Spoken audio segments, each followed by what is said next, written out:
क्या आपने कभी रात के अंधेरे में आसमान को देखकर एक अजीब सी कपकपी महसूस की है? एक एहसास कि इस कायनात में हम अकेले नहीं। आइए मैं आपको एक कहानी सुनाता हूँ, एक ऐसी कहानी जो इस दुनिया की नहीं।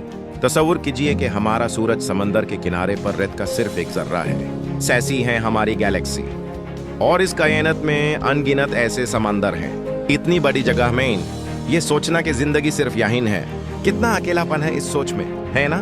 ड्रेक इक्वेशन जैसे हिसाब हमें बताते हैं कि कहानी कुछ और होनी चाहिए, कि हमारी गैलेक्सी में ही हजारों शायद लाखों हम जैसे ज़ेन हो सकते हैं। तो फिर वो हैं कहाँ?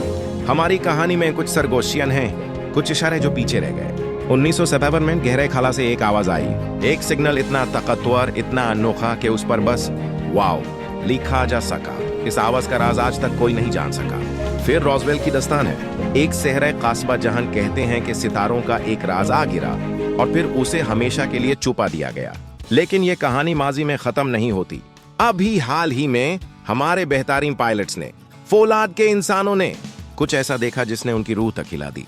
उन्होंने उसे टिक टैक का नाम दिया। वो आसमान में ऐसे नाचता था जैसे उस पर हमारे कोई कानून लागू ही ना होते हों।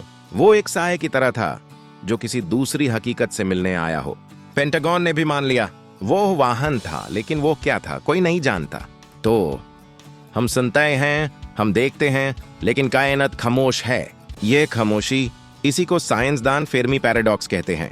एक दीवाना कर देने वाला सवाल, आखिर सब कहां हैं? क्या हम एक ऐसे जंगल में हैं जहां अनदेखे शिकारी घूम रहे हैं? डार्क फॉरेस्ट थ्योरी कुछ ऐसा ही कहती है कि जिंदा रहने के लिए खामोश रहना जरूरी है।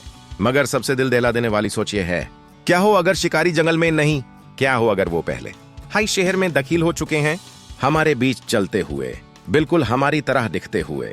अगली बार जब आप किसी अजनबी की आंखों में देखें तो बस एक लम्हे के लिए सोचना, क्या आप एक इंसान को देख रहे हैं या एक दूर दराज सितारे से आई हुई कहानी को?